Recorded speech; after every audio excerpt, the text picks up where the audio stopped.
heroes, and especially meeting your heroes, it never goes the way you expect. And I know what you're thinking. You're thinking that, oh, okay, I know where this story is going to go. It's going to be one of those classic stories where someone has a childhood hero that they build up in their head to impossible heights, and they actually meet them, and it's nothing like they imagined, and they're disappointed, and we all learn a lesson about how it's good to balance expectations versus reality. No, it's not one of those stories. It's going to be way better than that. So, all that being said, I want to tell you a little bit about a hero of mine, and he is a man of many talents. He is an actor.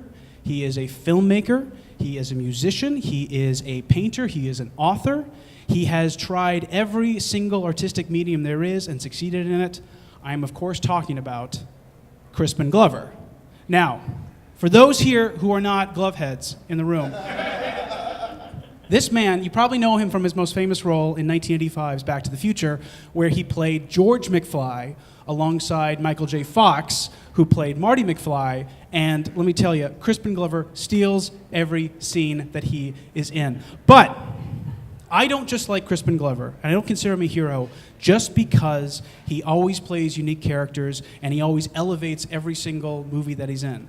It's because he is someone who is committed to making as much art in as many different styles as possible, and much of it is maybe not that great, and it kind of makes people uncomfortable. But the point is, he puts himself out there. He has a unique worldview, and he puts it out there for everybody to see, and he doesn't care what the critics have to say. I'll give you an example. So in addition to being an accomplished film actor, he has also written and self-published 8 books.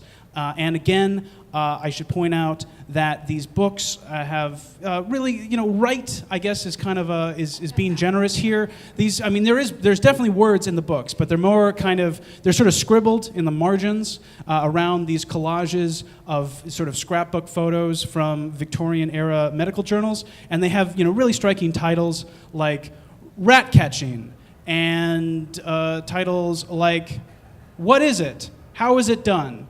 And Concrete Instruction, a family tale about a mother who is looking for something and finds it. Anyway, this is high art. That's what I'm trying to get at right here. And if you thought the books were great, he also does music videos too.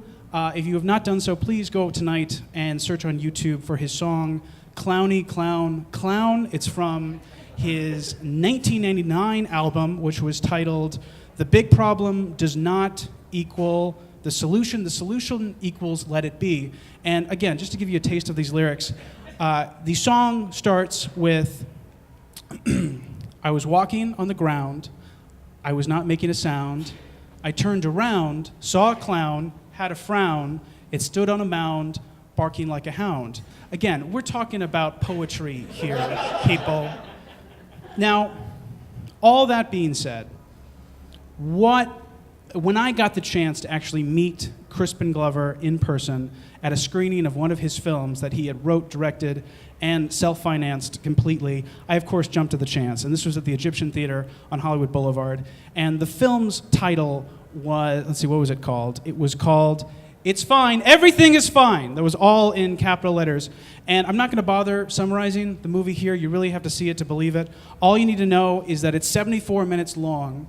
And the Q&A that followed the film, where he explained the themes of the movie, was 2 hours long. And I was riveted at every single moment of that. And as I sat in that audience, I said to myself, I have a question. I have a question in my heart. I have a question that I would like to ask Crispin Glover that I think is going to get right to the themes of the movie that he was trying to create. And I waited because I knew I wanted to pick the perfect moment to ask this question, because this was a great question. So I was going to ask that question, and I waited, and I waited, and I waited, and I waited for that guy to go because his question was kind of lame, and I waited, and I waited.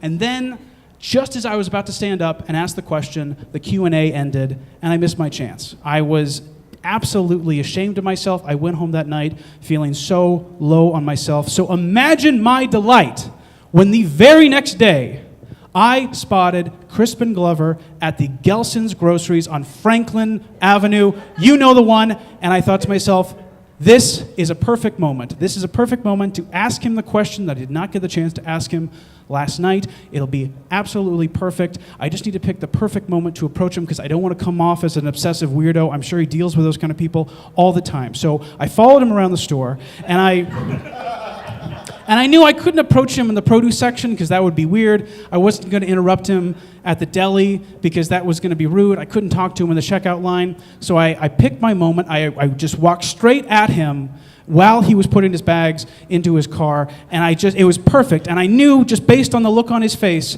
that I had completely nailed this particular social interaction. And I said to him, Mr. Glover, I saw your movie last night, and I have a question, and I launched right into my question. It was a question with many parts, and I went through it. And then he watched me, and he was staring at me, and he let me finish, and I talked, and I told him my question, and then he looked at me. And then a moment passed, and he kept looking at me, and then he opened his mouth, and he said, I don't know who you are, but you seem like an eccentric young man. And I'm sure that bothers some people, but it doesn't bother me. Because eccentric is just a poetic term for a mathematical formula of something that does not follow its lines. And that's okay. And then he got in his car, and he drove off. What did he mean to say there? I don't know. All I know is I think what he said to me there was a lot like his art. It really wasn't about what it meant in the moment. It was about how it made me feel. And I will never forget how it made me feel. And all I know is that when I met one of my heroes, it did not go any way like I expected, and I was all the better for it. That's my story, everybody. Thank you so much.